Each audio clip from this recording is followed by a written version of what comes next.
All right, y'all, welcome back to the show. It's Anti-War Radio. I'm Scott Horton. Now, let me tell you about John Feffer. He is the co-director of Foreign Policy in Focus at the Institute for Policy Studies. He's the author of several books and numerous articles. He's been a writing fellow at Provisions Library in Washington, D.C., and Pantech Fellow in Korean Studies at Stanford University. He's a former associate editor of the World Policy Journal, has worked as an international affairs representative in Eastern Europe and East Asia for the American Friends Service Committee. Yay! I love those guys. He has also worked for the AFSC on such issues as the global economy, gun control, women in the workplace, and domestic politics. He has served as a consultant for Foreign Policy in Focus, the Institute for Policy Studies, and the Friends Committee on National Legislation, among other organizations. And I am very happy to welcome him back to the show. Welcome back to the show, John. Thanks for having me on again, Scott. I'm very happy to have you here. Now, you have this great piece, Afghanistan Under the Knife, at Foreign Policy in Focus. And now the website there is FPIF, Foreign Policy in Focus, FPIF.org. And I love this site. I was just musing out loud to the audience about how I ought to have this as one of my permanent tabs open, like Lou Rockwell's blog on antiwar.com. You have so much great stuff from so many great writers on so many of the most important issues to me at this website. It's really something else. But anyway, so let's talk about this this article here. You're basically saying, okay, Osama's dead, let's wrap it up and come home, huh? Basically. I compare the situation in Afghanistan to someone with a knife stuck into them. And the debate right now is whether to take that knife out. And some people say, look, you take the knife out, this is the argument coming from the Pentagon, you take the knife out and the patient's going to bleed out. You know, it's just going to be an absolute chaos. We can't do it. The worst possible thing to do. And those of us in the peace movement, you know, say, hey, we've got to take the knife out because this is the problem. You know, the knife is causing a problem. But the debate now is how to take the knife out. And I think sometimes there's a caricature of the peace movement's position as saying, you know, we take the knife out immediately and we don't care about what happens afterwards. But in fact, we have a lot more sophisticated arguments about what to do with about Afghanistan right now. Yeah, well, you know, I'm glad that in the article you brought up McClatchy Newspaper's Jonathan Landay. He's such an interesting character to me because he and his partner William Strobel, especially at Knight Ridder Newspapers, did the very best in the mainstream media of knocking down the lies about Iraq's weapons of mass destruction before the war, and he is such an incredible investigative journalist. I mean, I can't even begin to count the list of important stories that have been very important to me and my understanding of the way things work in this world. And he's just one of the very top handful of investigative reporters on this planet. And I had a conversation with him about Afghanistan where I really should go back and listen to it. It was just incredible how well versed he is in exactly who's who and their relationships with each other and so forth. And he told me, as he apparently told you in this radio interview y'all did together last week, as you write in the article here, that we can't leave because everything will fall down. You pull that knife out, it really is going to bleed the patient to death in a way that is just not tolerable. I'm not sure I really understood exactly what the prescription for success was, but he is among the most well-informed Westerners that you could possibly find about the situation there. And he thinks, contrary to you, we cannot leave. It would be so bad if we left. We've got to accomplish something different. We've got to make the balance of power some way different before we can ever really entertain the possibility of leaving that country. Mm-hmm. You're absolutely right. He's a very smart guy. He has spent an enormous amount of time on the ground in Afghanistan and Pakistan. He knows the lay of the land. The challenge is that I think in some sense his knowledge is a barrier to his understanding of what we can do at this point, at this junction. In other words, he knows very well that there is essentially a civil war going on in Afghanistan, that there was a civil war prior to our intervention in 2001. He knows very well that there are a lot of other countries on the borders of Afghanistan that are basically have intervened in much the same way that the United States has. They've either intervened covertly with economic assistance or covertly with military assistance, and they have their own agenda in Afghanistan. And to a certain extent, they are kind of like vultures that are poised to see what will happen if the United States pulls out, and they can then go in and seize what the kind of influence they want to seize. But I think what he misunderstands is that the current American presence in Afghanistan doesn't, in fact, prevent all of these players from having already gone into Afghanistan and try to influence the situation on the ground. And to a certain extent, our presence in Afghanistan, our military presence, exacerbates the situation, actually encourages other countries to think in terms of military ways of dealing with the situation. The United States has not invested as much time or energy into the kind of diplomatic or economic solutions that are necessary at this point to substitute for American military presence. So that's one of his arguments. Another argument has to do with the very specific competition between India and Pakistan. And he points out rightly that the Pakistani military and the ISI, the intelligence services, have basically made it their raison d'etre to oppose India at every point, whether it's in Kashmir, contested territory between the two countries, or it's in other countries like Afghanistan. Pakistan sees its role, the military and the intelligence services see their role as stopping India.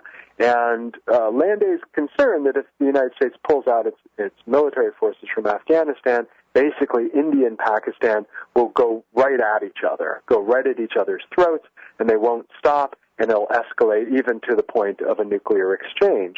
And I think it's important to point out that, yes, the two countries are on a knife's edge, and they have been on a knife's edge for a very long time, particularly after they both acquired nuclear weapons. But the presence of U.S. troops in Afghanistan is not something that can prevent India and Pakistan from going nuclear. If that is the goal, if we want to prevent these two countries from having a nuclear exchange, we have to address that directly. We cannot address it in Afghanistan by keeping 100,000 troops there. It is indirect, it's ineffectual, and it ultimately skirts the real issue. Well, and of course the occupation there is always encouraging the Indians to make deals with the Northern Alliance types we've installed in Kabul, or tried to. And, you know, as Eric Margulies has been saying on this show for years, this is the number one reason why the Pakistani government supports the Afghan Taliban and Haqqani-based resistance against the United States, is because of even the possibility that the Karzai government really could become the government of that country in alliance with the Indians, you know, That's and right. then they'd be surrounded. Yep, which makes it all the more important for the Obama administration to do what it essentially has begun to do, which is finally to have some serious conversations with the Taliban and actual representatives of the Taliban, as opposed to fictitious representatives of the Taliban that it previously had been in touch with. And actually to have this in conjunction with real offers on the table to stop bombing them, to stop taking out their leaders with targeted assassination. Because who is going to negotiate in good faith with that kind of a death sentence on their heads? Now, should I see it as a really bright silver lining on a dark cloud here that Leslie Gelb, who I think is the president or the chairman emeritus or something, very, like, used to be the leader of the Council on Foreign Relations there in New York, which at least formerly was an extremely influential group of people up there, when he says it's time to get out, John Feffer is right, does that mean that policy could possibly change? I mean, after all, they're supposed to begin winding the war down in a month and a half. Absolutely. I mean, this is a sea change, and we're seeing not only a shift in public opinion, a majority of Americans support withdrawal from Afghanistan, and in fact, a near majority now believes that our intervention in the first place was a mistake, which is an incredible change over the last 10 years. So it's not just at public opinion level, it's at the level of Congress. We're seeing a larger number people in Congress finally coming around to this position, and I think we're finally seeing the Mandarin class, the elite like Leslie Gelb, saying, this is the Vietnam that we feared, that others feared it would be, and now we realize that it has become, and we don't want to get stuck in this quagmire more than we already are. Yeah, well, and you know what? That's even in my notes today here, the Vietnam-Cambodia analogy, and this is something I'm not sure if you and I have talked about on the show before, but it's something I've been saying for, I don't know, a long time, years and years anyway, that if you make the parallel between, now we're giving the Russians their own Vietnam and Afghanistan, well, if Afghanistan is another Vietnam and we're doing this to ourselves now, then what does that make Pakistan? Other than Cambodia, where we got our own little Ho Chi Minh Trail that we got to keep bombing all the time. We've got a civil war inside the country we got to force the government to wage all the time. And then what did that lead to back in the 1970s? But Pol Pot and the worst nightmare in the world, where when the communists in Vietnam invaded Cambodia, it was to save the people from their own government gone to the worst nightmare that human beings could imagine over there. And when you talk about the danger of nuclear war with India, that's pretty much on the same level of complete and total nightmare, genocide levels of innocents killed. And what more could be, or what could be more destabilizing to Pakistan than our intervention inside their country in this civil war that we've been forcing their government to wage there all these years? When it turns out Osama was in Islamabad. I think it's a very, very good analogy, and fortunately, I think we're not at the point of no return. I think we could reconfigure our relationship with Pakistan so that it doesn't turn into a Cambodia, so we don't see, for instance, the Talibanization of the country completely. Right now, the Pakistani government has been ambivalent about its relationship with the United States. And you see that reflected both in the civilian government. We also see it, obviously, in the intelligence services with some of the folks in the ISI supporting, the U.S. counter-terrorism campaigns, and others, obviously, having a much closer relationship to the Pakistan version of the Taliban, as well as perhaps Al-Qaeda as well. But I think if we change our relationship with Pakistan, we've been sending billions of dollars to the country. Much of it has gone to the military. Much of it has gone to the intelligence services. The portion that has gone to so-called civilian uses has not been monitored, and any attempt that we've tried to put into place to see that the money goes to actual civilian projects have been voted down, essentially, vetoed by the Pakistani government itself.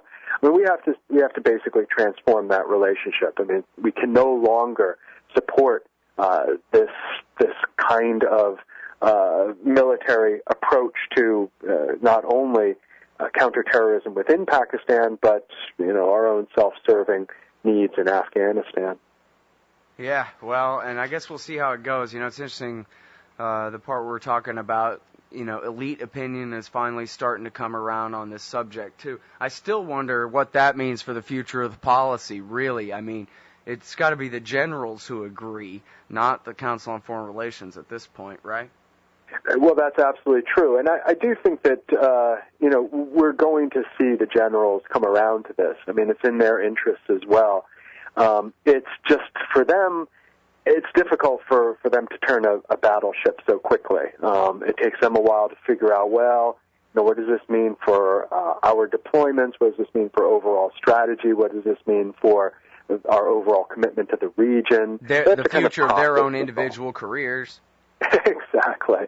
But I think we're going to see, an inevitable push. It's going to come probably start from the civilian sector, but it will ultimately transform military policy. Now, right now, we're talking only about, a handful of troops coming home. I mean, before the attack on Osama bin Laden, the plan was to bring back about 5,000 troops in July and another 5,000 by the end of the year. And obviously, it's not very much at all, and they were going to be taken from the margins of the conflict anyway. But the bottom line is that all of our allies are basically jumping ship. We're going to soon see much stronger push from Congress, and the military is going to be caught in between the civilians on this side and the lack of resolve, if you like, from the NATO allies. All right, well, let's see if we can change gears here a little bit. There's so much going on in the world that I'd like your opinion on. Maybe first of all, if we could talk about the goings-on in Syria. Do you know much, and can you tell me how serious these kooks in D.C. are about intervening in this thing, trying to force a regime change one way or the other there? Mm-hmm. Well, as you know, the Obama administration was rather reluctant about getting involved in Libya.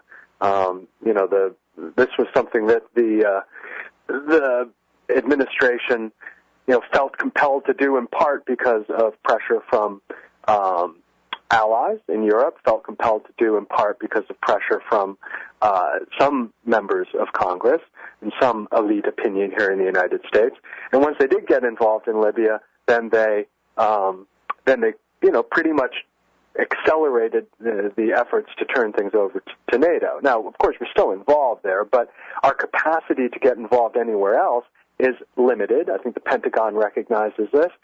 But perhaps more importantly, I think there's a recognition that there's simply no way that the U.S. could get involved militarily in Syria. I mean, this is a much bigger country, a much more involved situation, a government that has more support among the population, or at least among a portion of the population, than the Gaddafi government does within Libya. So I think there is a recognition, at least in the Obama administration. Of course, there are exceptions within the administration. There are exceptions among neoconservatives. But I think there's a recognition in the Obama administration that the Syria intervention would be a bridge too far. Well, I sure hope that's true, and I guess, a lot of it depends on what Benjamin Netanyahu thinks and what the neocons in America, who oftentimes are to the right of him, want. That's pretty hard to be worse than Netanyahu on something. But I guess he figures, hey, I got the Baathists and the Alawite minority, secularist types, more or less, ruling Syria. How could I do better than that, right? Mm-hmm. Yeah, I mean, a lot has been made of this argument that the devil we know is better than the devil we don't know. And there is a certain predictability, or there has been a certain predictability with the Assad regime in Syria. And the Obama administration and people like John Kerry, of course, were even interested in trying to find some kind of engagement policy with the regime before, of course, these protests broke out.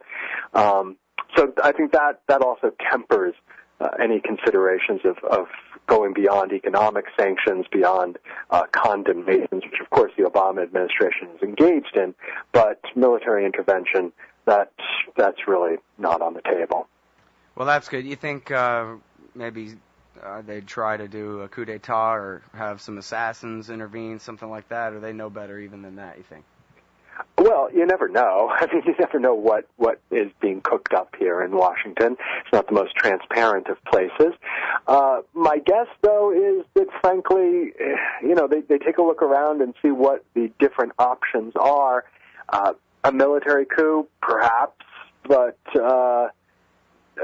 the situation right now, it hasn't gone beyond the intolerable point. I mean, obviously, from the point of view of human rights, from the point of view of, wanting to see democracy in Syria, yes, it has obviously become intolerable. But from the point of view of realpolitik here in Washington, D.C., which judges these things according to different standards, it hasn't gone beyond the tolerable level. Right. Well, that's good to know, I guess. I mean, I would like to see Syrians be free. They shouldn't have to suffer the dictatorship of Assad or anybody else, but I just don't want it to be the Americans or really any foreign country being the ones intervening over there, making it that way. That's all. Exactly. And it's going to be a tough fight for the Syrians. I mean, there's no question about it, because it's not just a clear-cut case of the people versus, a autocratic leader. We're talking about some significant, as you pointed out, some significant ethno-religious dynamics within the country. The Alawite minority representing about 12% of the population, allied to a certain extent with the Christian minority. Those folks have a vested interest in seeing the Assad regime continue because, of course, they've benefited in myriad ways over the years. That is not an easy dynamic to overturn simply through street protests. All right, now let's get back into, well, you brought up Libya there a minute ago, and, it seemed to me, I'm not so sure how reluctant Obama was to get into it, but, one way or the other, I guess, if there's one thing that's certainly true, is they really didn't have a plan for what they're going to do. And now we're almost 2 months into the thing, and Gaddafi ain't going anywhere, and yet the UN and NATO and D.C. all claim that they don't want to split the country in half, and the territorial integrity of this United Nations member state must be maintained at all costs and so forth. And yet, what are they going to do? They can't. They either got the biggest Bay of Pigs since 1991 on their hands, or they're going to have to send in the Marine Corps into Tripoli, right? I mean, what's the other way out of this thing? Well, you're right. They really expected Gaddafi to fold pretty early on, and this was supposed to set an example, for the rest of the region, for other autocratic leaders, to see what happened to Gaddafi and mend their ways accordingly. The Chinese have a saying. They say, "You kill the chicken to scare the monkeys," and I think this was at least the implied motivation behind going after Gaddafi in this way. But the chicken is still not dead, and the monkeys, such as Assad in Syria, are not particularly scared, at least of the threat of U.S. intervention. What can happen now? Well, I think, D.C. is still, Washington is still holding out the hope that Gaddafi will still fold, that we see perhaps the defection of his top minister recently. We see, possibilities of weakening within Tripoli itself. I don't think there's an expectation that the rebels will necessarily be able to have a military victory in Tripoli. I mean, they remain relatively weak, sustained by outside military support. But I think that there's a hope that Gaddafi will see the writing on the wall and that he will try to make a somewhat graceful exit in some kind of a deal. But that's what I think Washington is hoping for. The prospects of, an increased military intervention from the United States, I don't think there's much desire for that, much support for that. I mean, already, the Congress has already raised a lot of fuss about the Obama administration doing this without authorization, ignoring the War Powers Act, to increase U.S. military commitment to kind of go back on what the U.S. has already done, which is hand things over to a large extent to NATO. That it doesn't seem politically viable at this point. Mm-hmm. Well, so what does that mean? We're going to end up with the Iraq model from the 90s, permanent blockade, if he doesn't go? We're just going to bomb them and strangle them and fly droids around in their sky, killing their kids and their wives? Some version of that, frankly, yeah. I mean, I think that there will be this continued no-fly zone, which isn't really it sounds benign to a certain extent, no-fly zone, but obviously, as we've seen, it involves a great deal of military bombardment, and in some cases, even bombarding civilian targets, what turn out to be civilian targets. I think we'll see a continuation of that, and a tightening of the stranglehold at that level, and then, whatever small incremental advances that the rebels make, with the expectation that those two, as a pincer movement, will pressure Gaddafi to fold. That's how long that lasts. Well, that's anybody's guess. I mean, Gaddafi has obviously a certain amount of firepower, a certain amount of determination, a certain amount of elite political support and some tribal support. So it's hard to say how long this kind of deadlock could last. Well, I'm not quite in line with Michael Scheuer on this. I saw kind of the worst interpretation of the way he puts it when he was on the Bill O'Reilly show, I think yesterday, maybe the day before. But basically saying, in effect, bin Laden won. They show us pictures on TV of him looking all sad watching TV or whatever. But he must have, pretty early, and not very much time before he finally got a bullet in the head, he must have thought how well he's doing.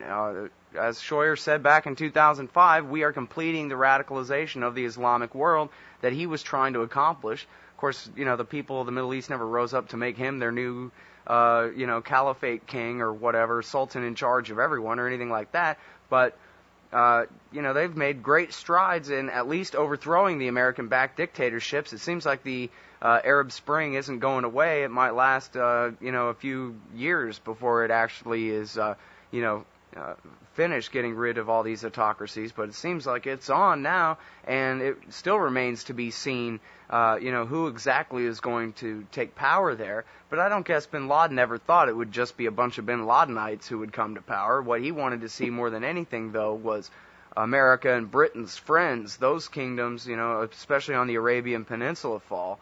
And, I guess it'll be a while before the Saudi kingdom itself falls, but, I don't know. It just seems like the American empire's on the run. We fell right into the trap of overreacting and bankrupting ourselves and invading all over the place.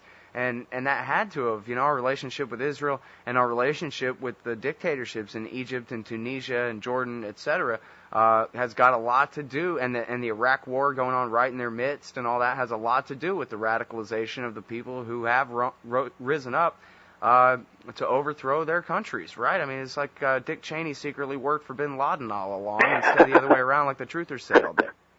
Well, I agree with part of that. I mean, I think that we have seen certain of bin Laden's objectives achieved. In other words, he did, I think, want to lure the United States into a kind of trap of debt and overextension in much the same way that he was able to lure the Soviet Union into military overstretch. We've seen the United States spend upwards of $3 trillion over the last decade on the wars in Afghanistan and Iraq, and that price tag is still it's still probably a minimal number. We don't know the full cost yet. We've seen over that period of time China become the number 2 economy in the world and will overtake us, according to the latest predictions, in 2016, which is a pretty remarkable thing. So at that level, yes, I think bin Laden's objective of seeing the United States follow in the steps, the imperial steps, if you will, of the Soviet Union, that objective was realized. The other objective of radicalizing the Islamic world, well, I'm not sure that was achieved. I mean, we have seen certain groups within the Islamic world become radicalized, but Al-Qaeda as an outfit was marginal in the late 1990s, and it's even more marginal today, at least in terms of the influence it has over the Muslim world. And what we see in the Arab Spring, I think, is in many ways a repudiation of Al-Qaeda. It's in favor of democratic societies, transparent societies, anti-corruption, and it is not about achieving a global caliphate. It's not about achieving hierarchical societies that are, patriarchal and devoted to Sharia law, a very strict and conservative 13th century interpretation of Sharia law. So at that level, I don't think bin Laden was successful, and I think the Arab Spring is in many ways a very satisfying repudiation of his legacy. Yeah. Well, I pretty much agree with that. I'm not always too clear, but yeah, I mean, I guess I meant to describe it as a partial victory as well, not like a bunch of the people in the Middle East aren't moving toward bin Ladenite, Ayman al-Zawahiri style government or whatever they would have it. But then again, first things first, really. I mean, what they want to see was these autocracies fail, and then it really remains to be seen who comes out on top as far as organized forces. Mm-hmm. Well, that is true. But even if, for instance, the Muslim Brotherhood would prevail in Egypt, and if there were an election, it's hard to know who would win, but let's just say, for the purpose of argument, that the Muslim Brotherhood would prevail.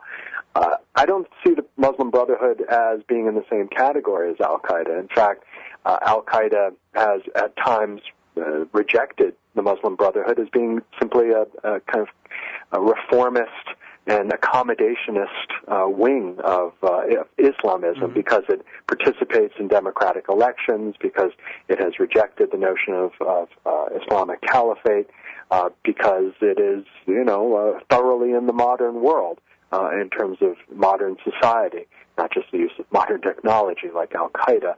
So even if the Muslim Brotherhood were to win in Egypt or elsewhere in the region, I think even that, too, would be a repudiation of Al-Qaeda and Al-Qaeda's vision of what the Islamic world should look like. Mm. Well, and that's all to the good. I mean, after all, it is the 21st century, and demographically speaking, I think from Morocco to Pakistan, you got majorities under 30, right? You bet. It is a completely new generation out there. Yeah, we got, 4G phones and broadband, and that goes for, pretty much each and every little village in all these places. Somebody's got broadband, even if they got to share it. Absolutely, and I think that has a profound impact on the kinds of societies that folks are asking for. I mean, they're not looking for, something that looks like Mecca of the 8th century. I mean, they're looking for something that is modern, that's part of the modern world. Yeah, well, and that's why, I don't know if this is too far afield or what, but it's kind of funny to me. The neocons and the libertarians are sort of cousins in a way. A lot of former leftists in both movements, a lot of Jews and Catholics and kind of middle-class people rather than, the old, very rich, waspy establishment types and whatever. And a lot of agreement back in history about certain issues, between these two movements, wrote for a lot of the same magazines, these kinds of things, but where the libertarians eschew power and just, write articles all day or whatever, the neocons go and seize power, and they sort of use our libertarian rhetoric about, the future of mankind on this planet and how, hey, I'm not necessarily the biggest fan of I'm an anarchist, so I'm not the biggest fan of liberal democracy, but as far as, its comparison to dictatorships and kingdoms and the ways of the old world, like, I guess I am sort of an end of history kind of guy. I just think that, what we need to be doing is selling people and suggesting to them these superior Western ideas and spreading our American-style revolutionary spirit around the world by way of our example. Who wants to see a world where giant populations are stuck in ancient religions that, tell them the way they're supposed to live is a long time ago or whatever? It is the 21st century. Everybody could read John Locke on their Kindle, no matter where in the world they are. You know what I mean? So we ought to be pushing liberty. That's the only thing I think's worth pushing, really. But it just shouldn't be our state doing it, killing people and calling it liberty. But, that is, I hope, the future of the Middle East is at least somewhat representative governments and fair trials and accountability for corrupt politicians and long-term peace and all those kinds of things. And we should remember that the principles that we fought for in the American Revolution, I mean, that was an interpretation in many ways of texts that were produced in other societies at other times. I mean, John Locke, as you point out, he was not an American. I mean, he was a British person in empire, but we took his ideas and we transformed them in the American context. In other words, we made them American. And I think that's what we're going to see around the world. We're going to see people in Tunisia take ideas from other countries, some from America, some from other parts of the world, and make them Tunisian. See the same thing in Egypt, in Indonesia, South Africa, throughout the world. I think that's really what we're talking about here. And I agree with you wholeheartedly that it should not be imposed by bayonet or by gun or by drone. That ultimately, even if it has some short-term success, as we saw with the defeat of the Taliban in Afghanistan or the defeat of Saddam Hussein in Iraq, it doesn't really have any long-term impact. Yeah. Well, I wonder how it would be. It's sort of like Afghanistan, pulling the knife out of the wound in Afghanistan. We've created sort of bubbles of power out of contrast to, how things would be without the occupation. And it's sort of the same way across the Middle East. I wonder exactly how it would look if, say, Ron Paul was sworn in and said, all right, that's it. Every soldier, every airman, every Marine, every Navy sailor, pack up your stuff and come home. That's it. I wonder how things would shake out. Got any ideas? Well, it's a tough question. I mean, the counter-argument, which you hear all the time here in Washington, is that if there is a vacuum, in other words, if the United States withdraws all of its military forces, withdraws its military bases, suspends military assistance, then there will be chaos. And much the same argument that we hear about Afghanistan, but applied globally. In other words, that we, the United States, are a force for stability around the world. But I think we can question that because in many cases we're not a force for stability. The presence of our military forces, in fact, encourages conflict, continues conflict, it discourages diplomatic solutions. I mean, if you look, for instance, on the Korean Peninsula, where we've had troops there since the Korean War, the 1950s, the presence of American troops does not necessarily lead to security at this point on the Korean Peninsula. In many ways, it discourages the two Koreas from having a fruitful dialogue with one another and finally coming to some form of reunification.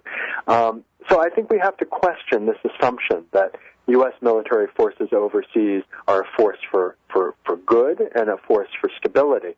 One way of testing that, well, I mean, we just start taking them home, and we don't have to take everybody home at once. I mean, if we want to be good scientists, political scientists about this, then let's close a couple of bases and see what happens. And if chaos doesn't happen the next day, then we can say, look, this is what we told you would happen. We said that the world wasn't going to end when we closed this military base. Let's continue the process. You know what? As long as I'm keeping you over time here, let me keep you over time some more. Do you think that the policy is to keep the two Koreas divided?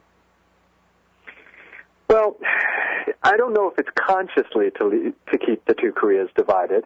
I mean, obviously, a unified Korean peninsula would pose some difficulties for the United States, depending on how that unification took place. So, for instance, there have been plans in the past to have a neutral Korean peninsula, and that would be a problem considering our military alliance with South Korea. On the other hand, at this point, the North Korea, its nuclear program, and the relationship it has with other countries around the world, like Iran and Syria and Burma, it doesn't make the Pentagon or the Obama administration or anybody in Washington particularly happy. And I think that if they looked at it, or when they look at it rationally, they realize that the current status quo on the Korean Peninsula doesn't help anybody, and certainly doesn't help the United States if we're looking at things simply through the lens of our own national interests. And I think that's why, in part, we've seen even the Bush administration, which had been really one of the most aggressive toward North Korea in its first term. That's why we saw the Bush administration change its position in 2006, 2007, and start supporting the six-party talks and some kind of regional solution to the crisis in Northeast Asia. So I think even the Bush administration recognized that the status quo runs counter to U.S. interests. Mm-hmm. Well, although I can see how their nightmare scenario would be the South Korean government armed with North Korean nuclear weapons and rich enough and independent enough to, as you said, just make a break with American policy, make one of their own. Well, that certainly was a concern back in 2006 during the No Mu-hyun administration.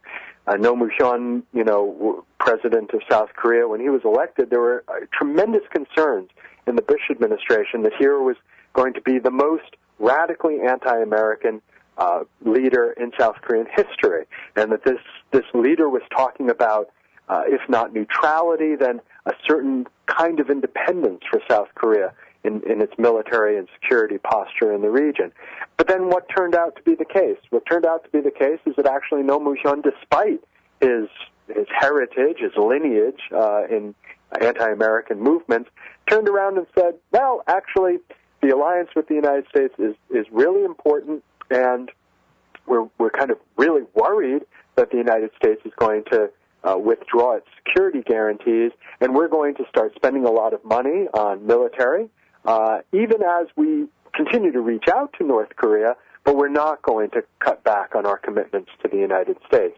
And so I think once the Bush administration saw that the no-Mushon administration, which was going to be the most radical administration that South Korea could elect, even this administration in South Korea was going to maintain a tie with the United States, I think that alleviated its concern that such a scenario like the one you mentioned would actually transpire. Mm-hmm. Well, I guess it wouldn't be worth anything if the United States gave the North Koreans a security guarantee now and just said, look, we promise we'll never bomb you if you'll just give up your nukes to the IAEA or whatever like that, because we had a security guarantee with Muammar Gaddafi, and we're bombing him, bombing his grandchildren right now. So that's right. And the North Koreans are very well aware of that. And, I mean, they were well aware of that before. They were very concerned, obviously, when the United States started bombing Serbia. They were concerned when the United States bombed Baghdad, and now they're triply concerned, to use a pun, that we're bombing Tripoli, the third in the series. And they, I think, realize that the nuclear weapons are perhaps their only guarantee that the United States doesn't attack them, and they're going to be even more reluctant to give them up. We can imagine scenarios in which North Korea does give up those nuclear weapons, but it's going to require a great deal more than simply a paper guarantee of security from Washington, or the provision of 2 light water nuclear reactors, which was what the agreed framework deal was all about, right, or the suspension of economic sanctions and the elevation of North Korea to normal trade relations with the United States, which is what the Bush administration was, I think, aiming toward eventually. I don't think any of those are going to be sufficient. They may be necessary, but they won't be sufficient to get North Korea to give up its nuclear program. All right, now, there's a nuclear scientist named Sig something or other who's been to North Korea a couple of times. One time, Siegfried Hecker. Sid Hecker, right. Sig Hecker. And he had inspected their plutonium facilities years ago and reported back what he learned. And then I think the most recent news from him was 3 months ago or something. You help me out. About he's been there, and they showed him their uranium enrichment program, and it was up and running. And I'm afraid Gordon Prather has retired, and I don't know that I've seen any significant analysis as to whether the existence of this uranium enrichment program, verified by Sig Hecker in this case, is or has anything to do with the claims of the Bush administration in 2002 that the North Koreans had broken the agreed framework and admitted at a cocktail party that they had a secret uranium enrichment program. Are these one and the same thing? Where am I missing something? No, I mean, there is truth to what you say. What Sig Hecker saw when he was in Pyongyang, I think it was in the fall, was they showed him the control room for the uranium enrichment facility, and he was surprised at 2 things. One, that the control room was so sophisticated, and second, that they had gotten it up and running so quickly at Yongbyon, where they had been before and hadn't seen any evidence of this. Now, he wasn't able to verify that this had produced a lot of highly enriched uranium, but from his kind of external view of it, he said it was something to be concerned about, certainly. Now, is this the same program that the Bush administration was talking about when it suspended its U.S. participation in the agreed framework? Yes and no.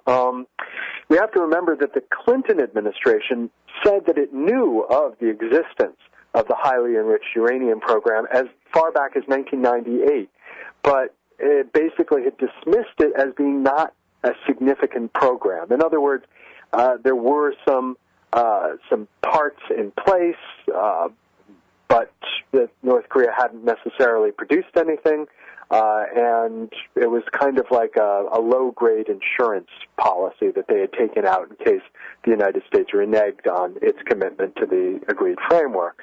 And then the Bush administration came along and basically took that same evidence, which the Clinton administration had dismissed, and said, no, this actually is a significant program and shows a violation.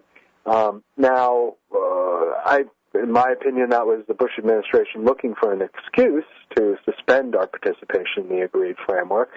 And I think what happened is basically the North Koreans revved up that program after the United States suspended the agreed framework. And they said, look, we took out this small insurance policy, and now we're going to cash it in because it's obvious that, we aren't going to get what we expected, namely those 2 light water reactors that the United States promised to build. And that revved up program is then what Sig Hecker saw in the fall. At this point, obviously North Korea has a certain amount of nuclear material. We don't know exactly how much, probably enough for 8 to 10 nuclear weapons. We still don't know how much it's producing on an annual basis. We also don't know its ability to deliver those nuclear weapons. So all of those remain question marks, and they're question marks that we frankly won't be able to answer unless we sit down and negotiate with North Korea and at least start the process of mapping their current nuclear program with the ultimate goal of not simply closing that program, but actually integrating North Korea into the world community in some significant way. And I'm not just talking about membership in the IMF. I'm talking about integration regionally with cross-recognition with countries in Northeast Asia and significant economic transformation inside the country. Mm-hmm. Well, now I'm confused. Could you tell me what was this evidence in the 1990s? Do you know? Because I thought that the only evidence that John Bolton and David Wimser and them were relying on back in 2002 when they came out with all the accusations was their claim that a North Korean diplomat had admitted to them at a cocktail party that they had a secret uranium enrichment program. I didn't think there was anything more to it than that. Well, yes and no. I mean, that was what the Bush administration used as their claim, in part, I think, because they didn't want to talk about the intelligence they had, not because they didn't want to reveal the intelligence, but because they didn't want to reveal the source of the intelligence. And I don't know where that information comes from.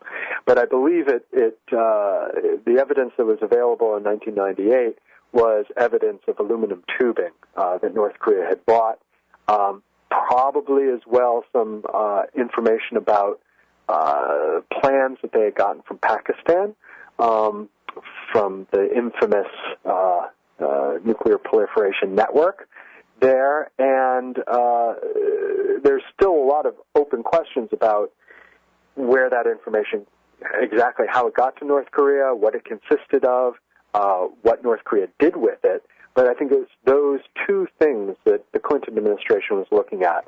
But the IAEA inspectors were still in the country then, right? They were, but they were in Yongbyon, and they were only were monitoring the plutonium facilities there. So if a shipment of aluminum tubing arrives at the airport in Pyongyang, IAEA is not going to be there to look at it. If that aluminum tubing goes off to some other facility somewhere, IAEA is not going to be there. If Benazir Bhutto visits the country and has in her pocket plans for a highly enriched uranium program, which is one of the rumors that has been floated, the IAEA is not going to be sitting in on that conversation and watching her hand that material over to the North Korean government. Yeah. Well, and I guess the moral of the story is that in, 2006 or something, they caught, Ray McGovern said, they caught George Bush at 5 o'clock on a Friday afternoon, Condoleezza Rice and Christopher Hill, and maybe they had Henry Kissinger with them, and said, please, Dick Cheney's out of town and can't stop us. Can we please go to North Korea and make a deal? So they gave up on their whole program of picking a fight anyway. That's right. And they realized that for a couple of reasons, it was possible to pursue negotiations with North Korea at that time. I mean, one is they needed a foreign policy victory to compensate for the mess they'd made in foreign policy everywhere else in the world. Second, they had a diplomat in the person of Chris Hill, who made a pretty convincing argument that he thought he could swing a deal with the North Koreans. And I think those things combine to make a sufficient argument to convince both Condoleezza Rice and George W. Bush. Mm-hmm. Well, now, okay, just to make sure that I'm clear here, because I want to beat everybody over the head with this, but I got to be right in order to do so. When at the time that they basically broke off the agreed framework deal, which they'd never lived up to in the first place, back in 2002, and added all their sanctions and the PSI posse and all that stuff, and forced basically, forced the North Koreans to repudiate the non-proliferation treaty and kick the inspectors out and all that. At that time, they had some form of primitive uranium enrichment program, but all of their Soviet-era nuclear reactors that produce weapons-grade plutonium were turned off. And then after this deal was broken, then they restarted those reactors, then they turned them off, harvested the weapons-grade plutonium out of them, and started making nuclear weapons with those. As far as we know, their uranium enrichment program, even to whatever degree it existed back then and whatever degree it is now, is not capable of producing nuclear weapons that we know of, right? They've only tested plutonium implosion bombs so far. Right. We don't have any evidence that they've actually produced anything with uranium enrichment. They never showed anything to Sig Hecker. And indeed, we know that they had, obviously, rods that could be reprocessed into plutonium, but as far as I know, no one's ever actually seen any of the reprocessed plutonium. At one point, in an earlier visit, they showed Sig Hecker a jar, and they said that there was plutonium in there, and from his best guess, it seemed like there was. In other words, the relative weight, the warmth of the jar, etc. But they weren't really able to subject it to any scientific tests. So we're making extrapolations even on the plutonium side of things.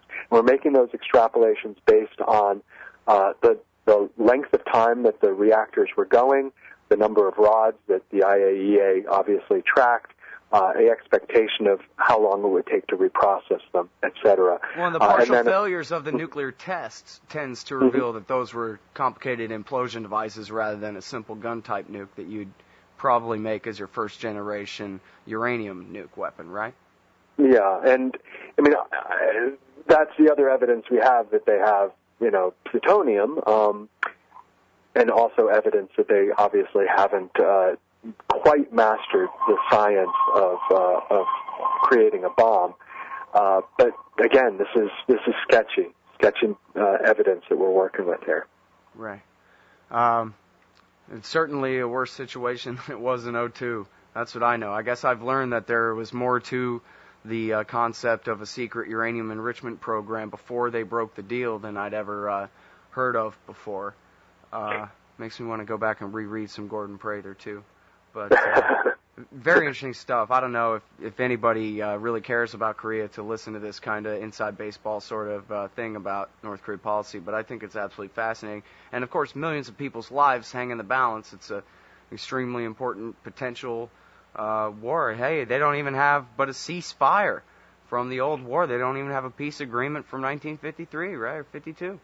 That's correct. It's still an armistice agreement. And if the six-party talks begin again, and there is a possibility that they might in a month or so, everything that we've just been talking about will be back in the headlines and back in the negotiation, on the negotiation table. So it's not just ancient history. This is going to be very important material that the diplomats are going to be carrying their teeth over. Yep. All right, well, we'll have to leave it there. We're way over time, and we went through all the breaks and everything, and I really appreciate you spending an hour with me on the show today, John. It's been great. I had a great time. Thanks again, Scott. All right, everybody. That is John Feffer, co-director of Foreign Policy in Focus at the Institute for Policy Studies.